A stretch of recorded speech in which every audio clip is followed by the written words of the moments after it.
Celui qui espère en l'Éternel ne sera jamais confus, car c'est la bénédiction de l'Éternel qui enrichit. Yahweh salata fololo, nalono lopango nangai. Yahweh salata mokabaye. Chers frères, chères sœurs, mesdames et messieurs, bien-aimés dans le Seigneur, chers internautes, bonsoir. Nous recevons pour vous ce soir le pasteur Odon Elwanga sur votre chaîne préférée, SEPTV, de votre émission préférée, Positivement Vôtre. Je suis votre humble sœur, la sœur positive. Pasteur Odon, bonsoir. Bonsoir. Nous vous remercions déjà de nous avoir reçus chez vous. C'est moi qui vous remercie. Nous vous avons surnommé l'insaisissable, parce que vous avez été difficile à joindre. Par la grâce de Dieu, nous voici réunis sur ce plateau de SEPTV. Pasteur Odon, pouvez-vous vous présenter à notre public? Bon, je me présente. Moi, c'est votre... Déjà, merci pour l'opportunité que vous accordez à ma modeste personne d'être reçue par vous. Et j'ai dit merci à Dieu pour le souffle qui nous a renouvelé encore aujourd'hui. Et j'ai dit merci à toute personne qui pourra accorder de l'importance justement à cette émission. Parce qu'en réalité, ils ne sont pas obligés de nous regarder. Mais s'ils nous regardent, donc nous leur devons cette reconnaissance en leur disant merci. Et moi, c'est votre humble serviteur, le messager Odon Elwanga. Donc, je suis le pasteur responsable de Shiloh Ministry, communauté Chapelle des Vies. Nous sommes situés au 6 rue de Ris, 91 170, ici à la ville de Viry-Chantillon, en banlieue parisien. Donc, nous sommes en train d'œuvrer et je suis aussi un adorateur que Dieu fait grâce dans son amour. Et il y a beaucoup de choses dont j'aurais du mal à pouvoir parler de moi-même parce que ça fera un peu de trop. Mais nous avons un peu plusieurs grâces et plusieurs dons que le Seigneur nous a faites pour que ça puisse bénéficier à l'Église des Dieu. Merci, Pasteur Odon. Je vous en prie. Pasteur Odon, est-ce que vous pouvez dire à notre public quand et comment vous avez connu le Seigneur? Bon, moi, par la grâce de Dieu, j'étais vraiment tout petit. Là où j'habitais, chez mes parents, il y avait un groupe de prière, parce qu'à cette époque-là, il n'y avait pas encore beaucoup d'églises. Hein, donc, il y avait plus l'église catholique, protestante, méthodiste, tout ce que nous connaissons, les anciennes églises. Et il y avait à peine un mouvement de groupe de prière, hein, qui, à la langue, on appelle aujourd'hui des églises de réveil.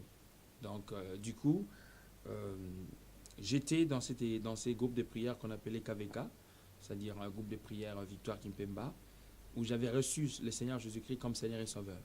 Bon, comme tout jeune à cette époque-là, on était dans le groupe de prière où on comprenait autrement l'Évangile, mais aussi en même temps, tu devais prendre la première communion, tu devais pouvoir suivre le catéchisme. Je l'ai suivi comme tous les jeunes. En même temps, j'étais toujours dans le groupe de prière où j'ai suivi mes affermissements. Et à cette époque, quand tu suivais les affermisseurs et que tu finissais, toi aussi tu devenais formateur des affermisseurs. Et puis après, tu pourras te tenir aussi devant les autres pour essayer de pouvoir partager la parole. Donc c'est là que je connus les Seigneurs. Et j'avais encore l'âge de 11 ans, 10 ans. Donc, et à cela, j'ai commencé à évoluer avec le Seigneur. Comme tout bon jeune, quand il y a eu de mouvements de musique folklorique, comme j'étais, depuis la naissance, j'ai été leader, j'avais l'habitude de pouvoir toujours être un peu à la tête d'un petit groupe, tout ça. Et Dieu a fait grâce que on a imité mon père dans une des provinces de notre pays. Quand je suis parti là-bas, c'est là que j'ai encore plus évolué dans les Seigneurs et surtout en termes du ministère. Donc, avant de quitter Kinshasa, j'allais dans des hôpitaux. Étant jeune que j'étais, je me souviens même, il y avait un polyclinique sur notre avenue. Un jour, je suis venu demander au médecin de pouvoir m'autoriser, le médecin directeur, de pouvoir prier pour le malade. Il était quand même choqué de voir qu'un petit garçon comme ça, avec ses amis, il vient demander. Et puis, je l'avais vu en train de danker là-bas, pendant que moi, je priais pour les gens dans la salle d'hospitalisation. Et curieusement, le jour suivant, tout s'était sorti. Et ainsi, de suite, j'avançais. Dans mon école, je prêchais l'évangile. Partout où j'étais. Donc, j'étais un sujet toujours de prédication pour prêcher les autres. Et ces choses-là ont monté en moi. Et l'adoration aussi marchait en même temps avec moi. Et quand on nous a invité, on a invité mon père, c'est là que je suis allé encore m'épanouir encore ministériellement. Et Dieu a fait grâce jusqu'au jour d'aujourd'hui. Et comment avez-vous connu ce groupe de prière? L'avez connu comment? Dans ce groupe de prière, je l'ai connu justement, comme j'ai dit, parce qu'on était juste voisins. Et puis moi, en fait, même si j'étais encore mineur, mais j'avais compris que ces mondes passeraient par la parole que j'écoutais, et que si je ne recevais pas Christ dans ma vie, j'étais un perdu en termes de l'éternité. Et je me souviens que j'ai cru au Seigneur justement pour hériter le royaume des cieux, malgré mon jeune âge, sans pour autant me poser de questions, qu'est-ce qu'allait m'attendre dans l'avenir. Parce qu'à cette époque-là, l'évangile était pur évangile, et que on ne croyait pas au Seigneur pour devenir pasteur, on ne croyait pas au Seigneur pour rouler carrosse, on ne croyait pas au Seigneur pour avoir une bonne vie, mais on croyait au Seigneur parce que le monde allait être détruit pour hériter le royaume des cieux. Alléluia. Justement, vous dites que vous avez, malgré votre jeune âge, vous avez cru au Seigneur parce que vous saviez que ce monde passerait. Est-ce que vous pouvez nous dire de quelle manière vous avez répondu à l'appel de Dieu? Comment avez-vous répondu à l'appel de Dieu? Vous savez, quand Dieu appelle, c'est-à-dire, il est tellement convaincant qu'on a du mal à la fois à savoir résister à sa voix. Et ce que j'aime avec mon histoire ou avec mon témoignage, vous chercherez mon frère, biologique, hein, je ne parle pas des gens, des blabla, les gens qui parlent, qui n'importe quoi, parler sur les gens qui ne connaissent pas. C'est-à-dire, ce que je vous dis, vous pouvez aller consulter mes parents, mes propres parents, ma mère, Mégé, qui est encore vivante, que je souhaite qu'il soit toujours vivante, mon père, ils vous diront la même chose. En fait, j'ai cru au Seigneur, nous sommes de ceux-là qui ont consacré notre jeunesse au Seigneur, quand bien même les erreurs ne peuvent pas manquer dans la vie de tout le monde, c'est-à-dire, mais nous avons quand même répondu à l'appel du Seigneur. Parce que c'est comme je vous ai dit, à cette époque-là, on prêchait la bonne nouvelle du royaume de Dieu. Alors, imagine-toi, on entendait parler des guerres ailleurs, on ne vivait pas la guerre, comme on le vit aujourd'hui. Mais les gens avaient la crainte de Dieu. À cette époque-là, quand on est frère en Christ, c'est-à-dire, on va te reconnaître rien que par ton accoutrement. Comme les gens disent, l'habit ne fait pas le moine, mais nous, on nous reconnaît ça à cette époque-là. C'est-à-dire, quand on voit un frère très mal habillé, avec un truc, on sait que celui-là, il attend Jésus. Et personne ne pouvait accepter que son frère se soit marié à un frère en Christ. C'est pratiquement impossible. Pourquoi? Parce que, c'est-à-dire, on avait comme impression que Jésus va revenir demain. Et que nous devions à tout prix impérativement nous préparer par rapport à sa rencontre. Parce que c'était l'évangile principal et c'était l'évangile même qui était exigé pour ces temps-là. Bon. On était contraints parce que je crois à l'éternité, je crois que, et fermement je crois qu'un jour ce monde passera. Et c'est pour cela que je ne pouvais pas résister à la voix du Seigneur. Parce que je voyais que tout ce qui était écrit, tout ce qu'il était en train de promettre, s'accomplissait sur la terre. C'est ça. Seigneur. Pasteur Odon, quel a été le signal, quel a été le déclic qui a fait que vous réveillez un matin, vous dites, je vais ouvrir une église, je vais diriger une église, je vais enseigner les gens. Qu'est-ce qui s'est passé? Non, en fait, ça ne s'est pas passé en un clin d'œil ni en un clic. Parce que, au fait, si aujourd'hui, parce que l'église de France n'est pas ma première église que j'ai ouverte. J'ai une église au Congo, à Kinshasa. C'était ma première église que j'ai ouverte. Et avant que je ne puisse pouvoir arriver à ouvrir une église, j'ai fait des missions et des missions. J'ai fait beaucoup de pays d'Afrique en tant que missionnaire. J'ai fait beaucoup de pays en tant que missionnaire. Donc, c'est-à-dire où je partais, prêcher l'évangile. Pas pour aller chercher l'argent des gens. Non. Prêcher la bonne nouvelle du royaume de Dieu. Je suis allé dans des villages. Je suis allé dans des villes. C'est pour ça qu'il y a beaucoup de gens qui confondent leur âge avec l'âge du ministère. Je crois que je viens de recevoir un ami, Patrick Mpiana, qui habite l'Afrique du Sud, que je salue, qui vient de partir. Je crois que ceux qui sont habitués à suivre mon Facebook, ils ont vu que j'étais avec un ami tout à l'heure. Vous allez voir qu'il y a eu d'autres choses que j'ai prononcées là-dessus, parce qu'en fait, je me suis dit, je n'ai pas beaucoup d'amis, mais il est l'un de mes meilleurs amis. Parce qu'avec lui, on a vécu de très bons moments, et il m'a même rappelé certaines choses que j'avais oubliées. C'est-à-dire, imagine-toi que lui, il est installé en Afrique du Sud il y a plus de 15 ans. Non, plus de 17 ans. Alors, depuis plus de 17 ans là, moi, j'étais déjà missionnaire en Afrique du Sud où je prêchais l'évangile. Et on a passé tellement de bons moments. C'est-à-dire, l'accomplissement de venir implanter en France, C'est un message que j'ai reçu de la part de Dieu il y a plus de 17 ans, 18 ans. C'est-à-dire, tu ne pouvais même pas réfléchir ou imaginer qu'un jour j'irai en France, je ferai ceci, je ferai cela. Jamais. C'est-à-dire, quand Dieu nous parle de quelque chose ou quand il nous faut promesse, c'est dans des moments où tu ne peux même pas réfléchir par quelle issue est-ce que l'accomplissement de cette promesse pourra venir. C'est pour ça que vous allez voir les cas de Jérémie. Quand Dieu l'appelle, Jérémie se sous-estime pour dire « je suis encore un enfant ». Dieu lui dit « je t'interdis de pouvoir te dire que tu es un enfant ». Parce qu'à chaque fois que Dieu fait promesse, ces promesses sont tellement contradictoires par rapport au temps actuel que nous vivons que, c'est-à-dire, c'est ce qui prouve qu'il est Dieu, en fait. Et là même, on n'a encore rien vu parce qu'il nous a promis des choses extraordinaires. C'est pour ça que je n'aime pas la distraction, parce que je dois être focalisé sur les choses que le Seigneur m'a promises. Et je suis là-dedans. Justement, en parlant de focus, quelle est la vision de votre Église? Ma vision, c'est la restauration. La restauration dans sa globalité. La restauration, c'est-à-dire, dans la restauration, nous trouvons le rétablissement de chaque chose.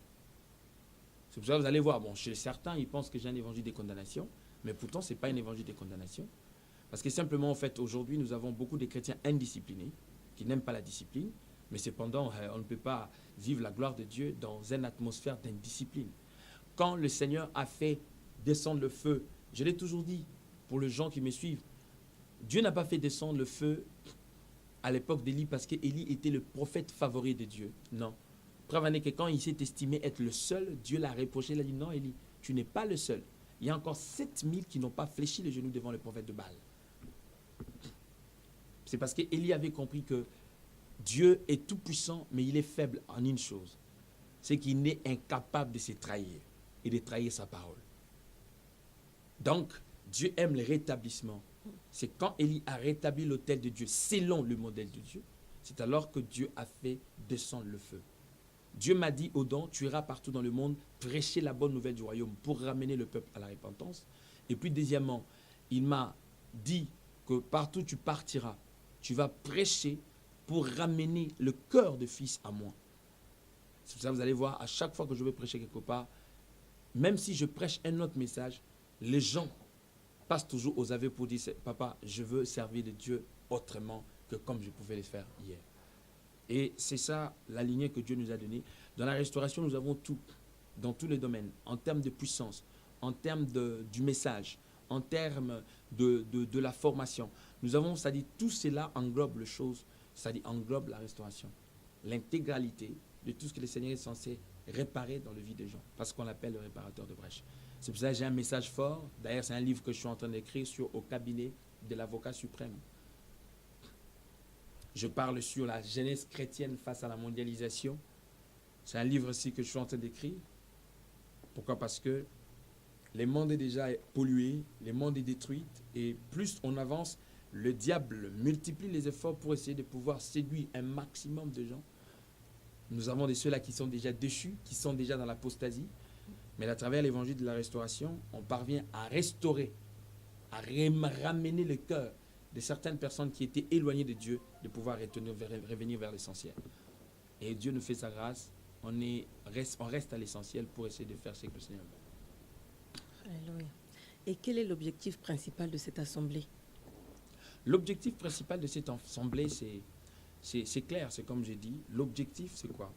L'objectif, c'est de pouvoir former des gens qui sont sous notre autorité, c'est de les équiper, c'est de les rendre des vrais disciples de Christ en ces temps de la fin, pour qu'ils puissent à leur tour influencer un maximum de gens.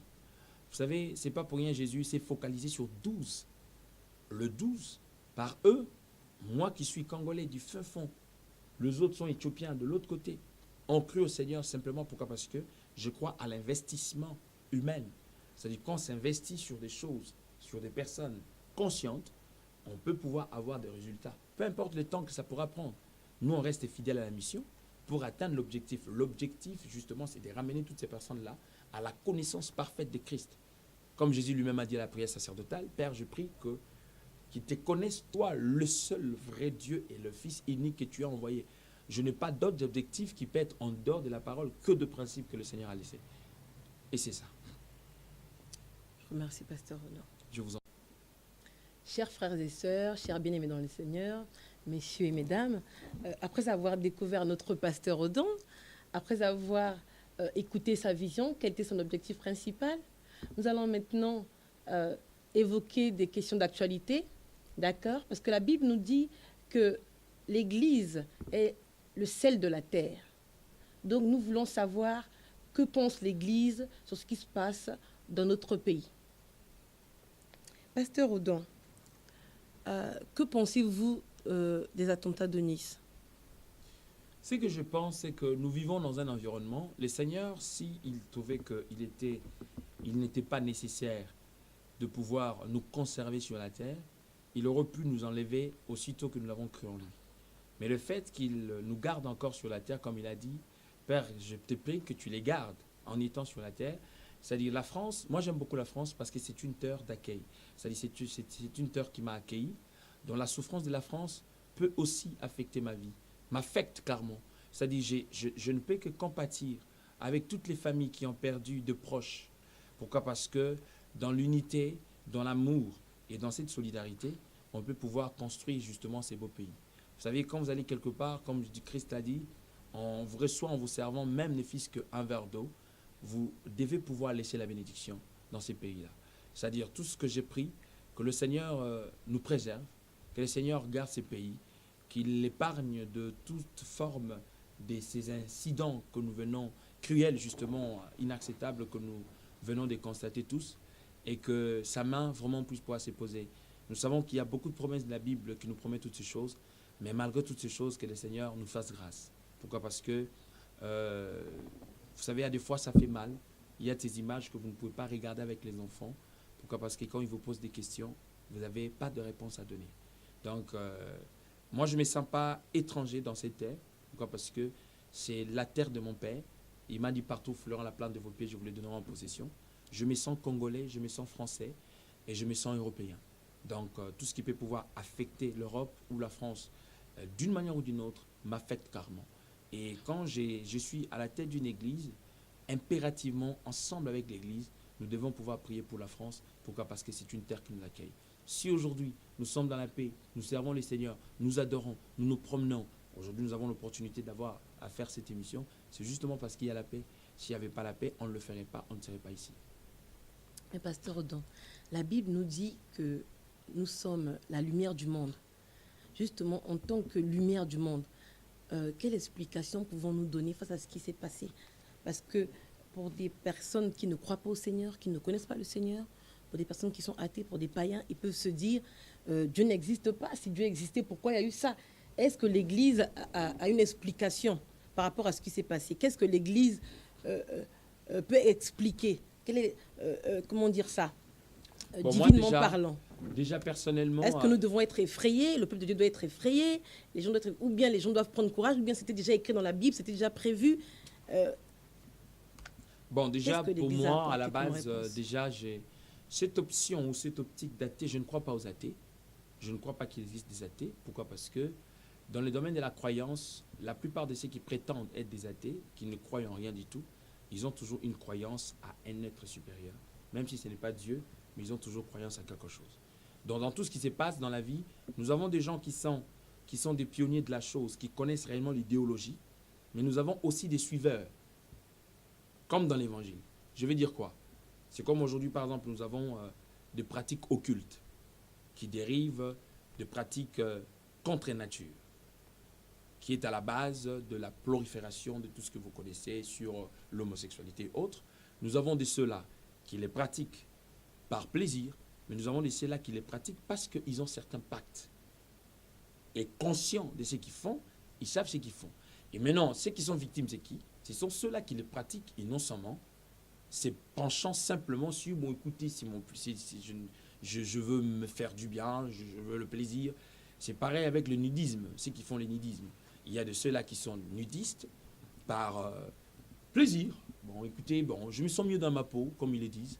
Mais il y a de ceux-là qui le sont parce qu'ils sont géniteurs, transmetteurs d'une information dans le but de pouvoir accomplir une mission donnée.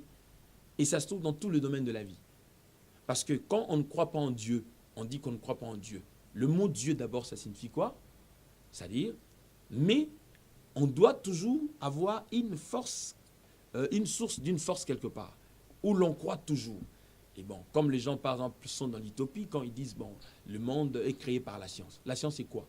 La science est basée sur les découvertes des humains. C'est pour cela qu'on dit que la science évolue. La science évolue en fonction de quoi? La science évolue en fonction des découvertes. Moi, j'ai découvert la translation.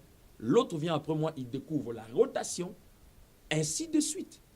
C'est-à-dire à la lumière, à la mesure de possibilités limitées à ma connaissance. Parce que je ne peux pas partir au-delà de là où mes yeux sont limités. Alors, ces choses ne peuvent que saisir à des personnes qui sont faibles d'esprit et qui ne sont pas douées et qui n'ont pas aiguisé leur esprit. Et pour des personnes qui ont aiguisé leur esprit, ils ne peuvent pas être intimidés par ce genre de trucs. Ça, c'est le premier point. Deuxième point, c'est que pour les enfants de Dieu qui nous suivent, les Français disent « un homme averti en vaut deux ». C'est-à-dire, pour nous, ce n'est pas une surprise. Pourquoi? Parce que ça fait partie de la prophétie de la Bible. Mais en même temps, ça ne nous empêche pas de pouvoir prier pour que le nôtre puisse être épargné de ce genre de trucs. Parce que Christ l'a dit à la prière sacerdotale. Il a dit, Père, je ne prie pas que tu le ôtes du monde. En étant dans le monde, que tu les gardes et que tu les conserves. Car nous avons des promesses. 1000 tomberont à ta gauche, 10 000 à ta droite, mais toi, tu ne seras pas atteint. Si je vois quelqu'un comme Yasser Arafat,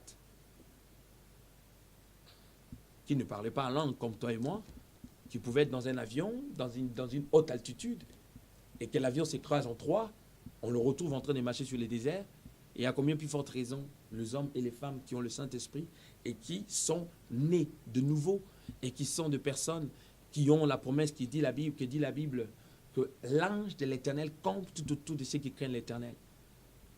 C'est-à-dire, moi je pense que Dieu est souverain dans tout ce qu'il peut pouvoir permettre par rapport à chacun de nous, mais cela ne peut pas nous empêcher de pouvoir continuer à prier. La Bible dit que dans les derniers temps, les gens deviendront ennemis des gens de bien. Ils deviendront incrédules. L'iniquité va s'accroître à une dimension élevée. Preuve en est qu'aujourd'hui, nous avons de lois qui sont votées, pas dans l'esprit de pouvoir, frère, promouvoir l'émergence des hommes, mais dans le but de pouvoir contredire forcément ce qui est écrit dans la parole. Parce qu'il faut que l'impie soit intronisé sur son trône. Mais comment il sera intronisé sur son trône? Parce que même toutes ces choses de sécurité, bientôt, nous sommes en train de partir jusqu'à ce que tout sera dit, bon, écoutez, pour le moment, on a du mal à pouvoir sécuriser tout le monde. Comme on a du mal, plus question des cartes d'identité. Maintenant, chacun de nous aura une puce au-dedans de lui. Et puis, bon, par cette puce-là, on peut au moins, on ne peut pas falsifier ça, on peut au moins. Et ça accomplira. John Travolta a déjà fait venir les savants de IBM pour leur poser la question de savoir. Plutôt, les savants d'IBM se sont déjà rassemblés pour savoir quel était l'endroit la plus propice où on pouvait introduire la puce électronique. Les savants ont dit, bon, écoutez, c'était plus à la main ici et puis au front. Mais lisez la Bible. La Bible dit quoi? Que les cachets, si ceci sera mis, soit à la main, soit au front. Donc c'est pour ça que j'aime la Bible. Quand quelqu'un ne croit pas à la Bible, ben écoute, c'est son temps de ne pas pouvoir. Il a le libre choix. Mais ce que j'aime, c'est que si sa Bible était un mensonge pour les uns, je préfère mourir dans ces mensonges. Pourquoi? Parce que je me suis croisé avec toutes les gens des tendances de plusieurs croyances. Tous finissent par les terminus qui est Christ et Jésus. Tous les occultistes, que ce soit de n'importe quel ordre, j'ai prié pour tous ces gens de certains de ces ordres-là. Ils finissent par revenir ou venir à Christ et Jésus. Donc j'aime le Seigneur Jésus, et c'est pour cela même les gens qui prétendent que nous prions le Dieu de blanc.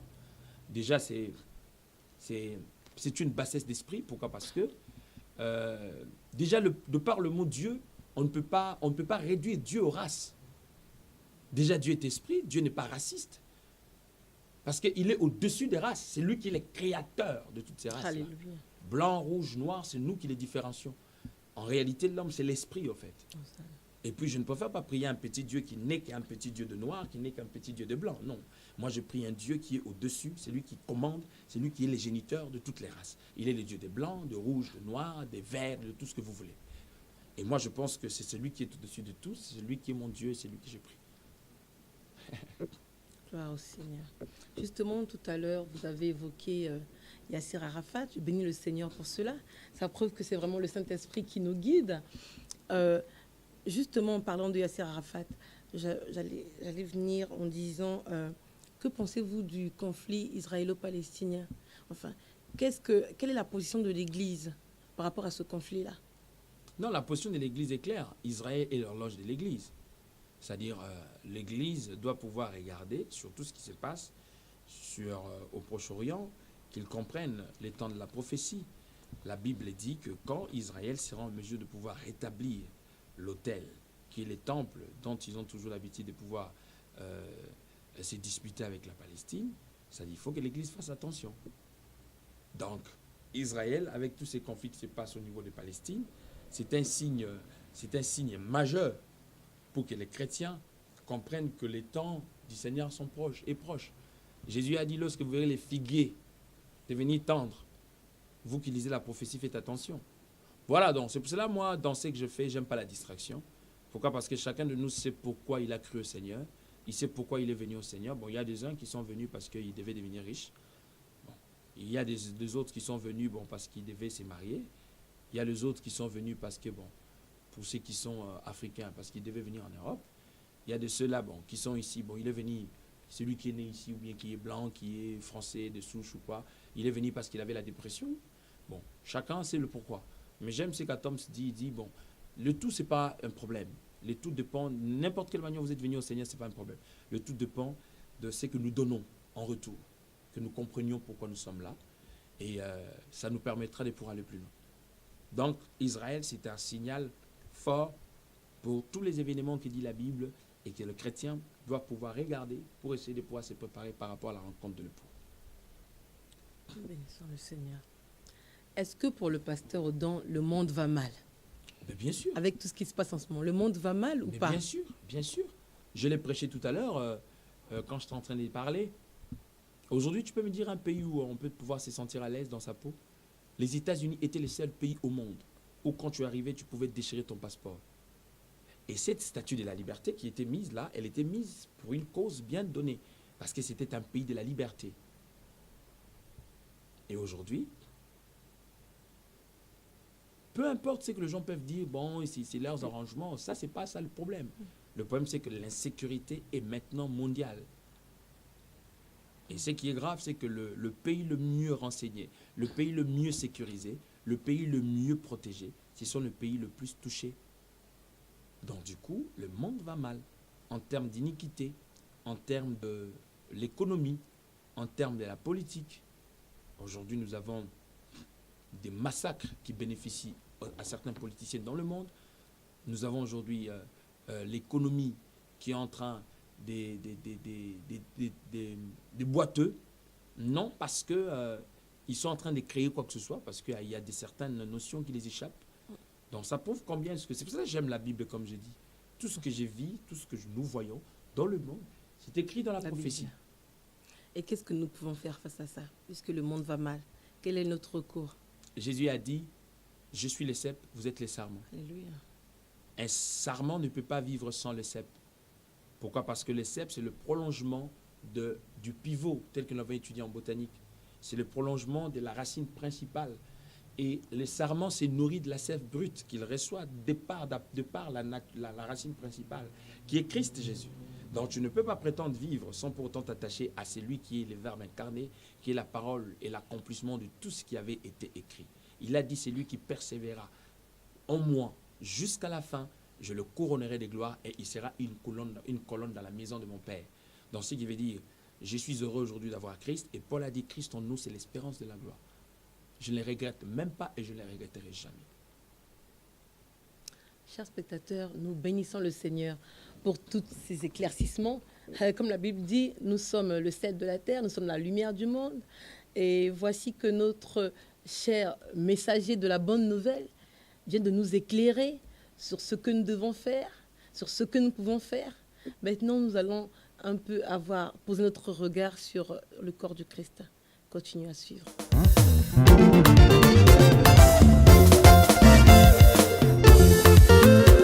Je suis heureux car Jésus m'a sauvé. Il m'a doté de son esprit. Pasteur Odon, quel regard portez-vous sur le corps du Christ aujourd'hui? Bon, Comment déjà, se porte le corps du Christ? bon, déjà sur ce point-là, en fait, je n'aime souvent pas tomber dans l'amalgame des hommes. Hein. Déjà, le corps de Christ, il est impeccable, que l'Église, épouse du Seigneur, ne sera jamais souillé. Que les gens ne confondent pas des abus des individus en termes du corps de Christ. Déjà, qui est dans le corps de Christ? Ce n'est pas ceux qui fréquentent forcément les églises locaux qui sont dans le corps de Christ. Tu ne me diras pas qu'un sorcier, parce qu'il est actif dans une église locale, il fait partie du corps de Christ. Ça, c'est un mystère qui reste pour le Seigneur. C'est un mystère que personne ne peut connaître. L'apôtre Paul a dit que Christ est la tête de son église. Alléluia. Et si Christ est la tête d'une église, qui est son corps, Christ est parfait. Son église ne sera jamais corrompue. C'est l'église locale qui va mal. Ce n'est pas l'église corps de Christ. Parce que ça reste sacré, parce que c'est Christ qui en est la tête. Et nous sommes purifiés par la tête. C'est pour cela qu'il a dit, ma parole est esprit et vie. Plus nous nous approchons dans sa présence, c'est comme je t'ai dit. Dites-moi, un pasteur, un bishop magicien, il n'est pas notre frère. Il fait partie des vierges folles. C'est nous qui l'appelons notre frère. Parce que nous le voyons citer le nom de Jésus comme nous, nous le voyons prêcher la parole de Jésus-Christ comme nous, mais ce n'est pas notre frère. Nous le voyons opérer des miracles, nous le voyons rouler carrosse, parce qu'aujourd'hui, il faut se le dire, nous confondons le matériel, nous confondons le confort, nous confondons tout ce que nous voulons avec l'élévation. L'élévation, ce n'est pas la renommée. La renommée, ce n'est pas l'élévation, ça n'a rien à voir. Parce qu'aujourd'hui, il suffit qu'une personne s'achète une belle Jeep, construire un joli temple ici, tout le monde porte le regard, et puis tout le monde, écoutez, nous avons des scientologues qui construisent des temples extraordinaires. Nous avons le Saint des derniers jours qui construit des temples extraordinaires. Moi, dans mon quartier, on vient de construire une mosquée. Et ça se construit partout ici comme des champignons. Donc, Dieu n'est pas dans toutes ces choses-là. L'église, corps de Christ, va super bien. Il n'y a pas de souci pour ça parce que Christ lui-même est le véritable pasteur de son église. Le problème, c'est que vos conflits, les conflits liés à des disputes, des tumultes inutiles, ça, ce sont des maladies purement humaines et que la Bible en a des réponses. Donc, il faudra qu'on se recourt à la parole. Et chacun de nous, c'est comme je vous ai dit, sait ce qu'il veut. Chacun de nous sait ce qu'il poursuit dans sa vie. Mais nous, nous sommes des enfants de Dieu, nous demeurons à l'essentiel. Et c'est pour cela que la Bible dit, pourquoi ce tumulte parmi les nations? Parce que si Christ seul est le maître de son église, dont on n'a pas à se battre, on n'a pas à se disputer pour rien. Dans l'église, le corps de Christ va parfaitement bien. Le corps de Christ, ce n'est pas l'assemblée des protestants, ce n'est pas l'assemblée des évangéliques, ce n'est pas l'assemblée de trucs. Ça, ce sont nos organisations, nous, à nous. Amen. Le corps de Christ, c'est tous ces rachetés de l'Éternel, scellés du sceau de la promesse, qui sont réellement nés de nouveau. Qu'aucune congrégation ne pourra dire parce qu'on a des cartes de membres. Non. Ça reste un mystère. Et c'est le chef de son église qui connaît, qui font partie de son corps. Point barre. Ça, je t'ai donné une réponse qui n'est basée que sur la parole, parce que je n'ai rien à ajouter là-dessus. Alléluia. Pasteur Odon, en ce moment, nous entendons un peu partout dans les églises en ce moment, il y a un nouveau genre d'enseignement qui est en train de se prêcher en ce moment. Hein, le développement personnel, hein, croire en soi-même, la pensée positive, tous ces enseignements qui semblent être des enseignements du New Age là. Que pensez-vous de ce nouveau genre d'enseignement que l'on dit non, il faut croire en soi, il faut prononcer des paroles positives, prononce une parole positive et cela t'arrivera, tu es un champion, tu es un conquérant. Voilà, il faut croire. Ce nouveau genre d'enseignement-là, qui se prêche en ce moment dans les églises. Ce n'est pas mauvais de pouvoir motiver les gens. Pourquoi? Parce que c'est comme j'ai toujours dit, j'ai toujours illustré l'Église, plutôt l'homme, à l'histoire d'un film. J'ai toujours dit que Dieu est le réalisateur de notre film. Et ton film, il est comparable à ta destinée. C'est comme là, nous faisons une émission, Seb nous réalise. C'est-à-dire, le réalisateur voit la star qui est cachée dans ces nouveaux acteurs qui s'ignorent encore. Dans le rôle du réalisateur, C'est de susciter les géants qui est caché dans ces faibles hommes qui s'ignorent et qui ne se reconnaissent pas lui-même. C'est pour ça que vous allez voir, nous avons eu des acteurs qui, quand vous suivez leur documentaire, au fait, au départ, quand on lui a dit de jouer un rôle, ils ne croyaient vraiment pas à ces rôles-là.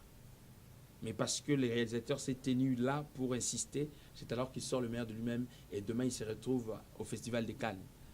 Et trop souvent, on ne reconnaît pas les réalisateurs, mais on voit plus l'acteur qui est devenu une star.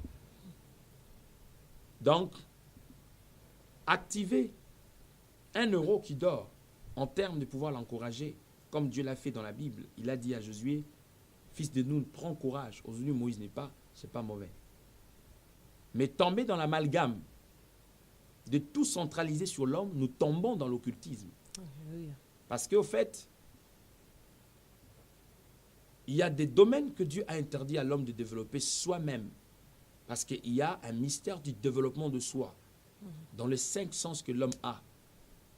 Nous avons l'ouïe, nous avons l'odorat, nous avons la toucher, nous avons la vue, nous avons tout ce que vous connaissez. C'est pour ça que vous allez voir aujourd'hui, nous avons des gens qui prétendent qu'un chrétien peut pouvoir sortir de son corps. Vous comprenez? Pourquoi? Parce que si vous allez dans le yoga, vous allez dans plusieurs trucs, on va vous apprendre ce genre de choses ou pouvoir se concentrer pour créer un vide de soi, en soi, et puis se détacher de son corps. C'est-à-dire, toutes ces choses-là, c'est parce qu'au fait, les gens veulent nous impressionner. Il y a de ceux-là qui impressionnent, il y a de ceux-là qui n'impressionnent pas, mais qui ont une mission à apporter dans le but de pouvoir désorienter les gens de l'essentiel.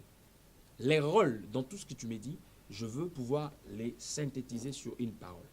Un ministre de la parole aujourd'hui, un Éphésiens 4 véritable, c'est un Jean-Baptiste. Nous n'avons pas une autre mission que de présenter l'agneau de Dieu qui ôte le péché du monde. C'est pour ça, deux fois même, j'avais avec un monsieur qui était en train de me dire, écoutez, est-ce que vous ne pensez pas que vous puissiez aussi influencer vos fidèles à la politique, à connaître cela? J'ai dit, il ne faut pas confondre les choses. Ces fidèles qui viennent dans mon église, ils ont leur parti politique. Ça, c'est le rôle de parti politique, ce n'est pas moi. Ici, j'ai une mission de pouvoir les conscientiser aux responsabilités en tant que de citoyens qui vivent dans une société qui est réglementée par des lois. Je peux introduire cela. Pourquoi? Parce que la Bible dit à César ce qui est à César, à Dieu ce qui est à Dieu. Mais quand tu as sorti au-delà de ces principes, non. C'est comme un jour, j'ai demandé à l'église qui sont les Français ici, naturalisés français, ils ont levé le doigt. Je leur ai posé la question, connaissez-vous la Marseillaise? Certains ne le connaissaient pas. J'ai dit, mais ce n'est pas normal, ce n'est pas logique. Ce n'est pas un verset, je ne suis pas obligé de le faire. Mais je l'ai fait parce que nous intégrons un pays où nous devons respecter ces valeurs. Et ces valeurs-là, ça fait partie du royaume. Quand tu dis que, bon, la Bible me dit, partout fleur la plante de vos pieds, comment tu vas posséder un endroit comment? Pendant que tu ne l'intègres pas, tu ne le maîtrises pas. Bien sûr, l'intégrer en bien et non en mal. Donc, activer les gens pour qu'ils deviennent meilleurs, c'est bien. Mais dans les cas de la parole de Dieu, nous devons toujours nous référer au principe de la parole. C'est-à-dire, quand nous sortons au principe de la parole, ça, ce n'est pas un enseignement biblique. Déjà, quand on dit l'enseignement biblique, c'est-à-dire ça doit être basé, ça doit avoir une base, pour base, la parole de Dieu, qui est le fondement de toute chose. Donc, quand ça va à la contre de la parole, je ne veux pas rentrer dans ce genre de détails, donc ça ne corrobore pas. C'est pour cela que les chrétiens d'aujourd'hui doivent chercher à devenir des disciples pour apprendre la vraie connaissance qui va leur permettre de résister à ces genres d'enseignements. Pensée positive pour une personne qui reste chez lui à la maison, qui ne va nulle part ailleurs, qui pense à quelque chose et qui l'obtient. Comment vous serez différent de cette personne? Parce qu'il y a des principes que Dieu a établis dans la nature. Et ces principes que Dieu a établis dans la nature, si l'homme fonce plus loin, il pourra faire fonctionner la nature que par ses 5 sens. Et c'est quand ça devient l'occultisme. Et ça, Dieu ne veut plus de ça pour l'homme. Dieu veut que l'homme retourne à lui, que l'homme retourne comme en Éden. Dieu lui a donné la possibilité de dominer et d'assujettir la terre, mais l'homme donnait les rapports. C'est-à-dire qu'il était toujours dépendant de l'autorité suprême de Dieu. Et ces Zoé-là, justement, c'est ce que le diable est venu détruire dans l'homme. Parce qu'il savait ces cordons ombilical qui liaient l'homme à Dieu faisaient que l'homme soit supérieur. Ce qui veut dire que l'homme ne se manquait de rien. Tout ce qu'il avait besoin, il l'obtenait. Donc il n'avait pas besoin de se déconnecter de Dieu pour se suffire à lui-même. Et ce que vous dites justement, la pensée positive, ce que vous dites justement, le développement personnel, c'est la proposition du diable dans les jardins. Donc, quand c'est le des diable enseignements vient que dire, nous ne devons pas justement, enseigner. parce que l'homme était déjà en train d'assujettir les jardins. D'ailleurs, c'est l'homme qui a procréé avec Dieu. Mais il n'était pas indépendant parce qu'il dépendait de Dieu. Donc quand le diable vient lui faire croire, femme, tu sais, Dieu sait que le jour où vous mangerez, vous deviendrez comme lui. Donc il est venu réveiller dans la femme un mystère que Dieu avait caché, parce que dans tout ce que Dieu avait fait, dans l'homme, il s'est investi en ne mettant que le logiciel du bien. Donc la virus du mal, l'homme ne le connaissait pas. Donc ça dit le mal était un mystère et Dieu ne voulait pas, dans le système de fonctionnement de l'homme, qu'il y ait cette virus-là du mal. Le diable, justement, est venu pour apprendre à l'homme le mal. Quand la femme ouvre les yeux, il ouvre les yeux maintenant. Maintenant, il commence à vouloir se suffire. Dieu sait que le jour où vous en mangerez, vous deviendrez comme lui. Et le diable savait que dans le seul domaine où ils allaient devenir comme Dieu, parce qu'ils étaient déjà des dieux dans les jardins, le seul domaine où ils allaient devenir comme Dieu, c'était justement l'interdit. Voir le mal que Dieu leur avait privé de voir. Et c'est ce qui a sombré l'homme dans le chaos. C'est pour ça que tu vas voir aujourd'hui quelqu'un qui réussit, il te dit, écoute, moi je réussis parce que je suis courageux. Qu'on lui fasse seulement sortir la liste des gens qui sont plus courageux que lui. Il verra qu'il ne réussit pas simplement parce qu'il est courageux. En France, nous avons un système de concours, non? Tu introduis la demande quelque part, vous êtes 1500, on va retenir seulement 300. Il verra le bonté de Dieu dans ça. Pourquoi sur le 1500, on les retient seulement lui? Pas parce qu'il est meilleur plus que tous les autres. À des fois, c'est une grâce qui vient, tu ne sais pas d'où ça vient. Mes bien-aimés dans le Seigneur, chers frères, chères sœurs, mesdames et messieurs, chers spectateurs, pour ceux qui nous rejoignent qu'en ce moment, donc bonsoir, nous sommes avec votre homme de Dieu, le pasteur Audon, le messager de la bonne nouvelle. D'aucuns l'appellent le pasteur des jeunes, parce qu'il fait beaucoup de programmes pour les jeunes. Vous voyez donc sur Internet, dans les réseaux sociaux, sur Facebook, sur Instagram, il est partout. Tango, WhatsApp, Viber. Pasteur Audon, nous voyons partout, vous avez vraiment investi les médias, vous avez même votre application personnelle, et positivement vôtre la tester pour vous. À quand une chaîne chrétienne? Parce que pour l'instant, nous voyons que les catholiques qui nous font la messe tous les dimanches, mais nous autres, nous n'avons pas encore de chaîne pour nous. Vous pensez que ce sera pour bientôt ou Bon, moi, je crois que quand on fait quelque chose pour l'intérêt du royaume, l'Éternel, le pourvoyeur, a toujours pourvu. C'est notre projet. Nous avons le projet de mettre sur pied une télévision chrétienne. Et je suis en train de croire au financement que le Seigneur pourra nous donner. Je crois que d'ici là, nous pourrons déjà acheter une licence américaine d'une télévision. On va commencer par Internet. Et puis après, nous aurons, par la grâce de Dieu, le financement de pouvoir le rendre actif dans sur la télévision normale.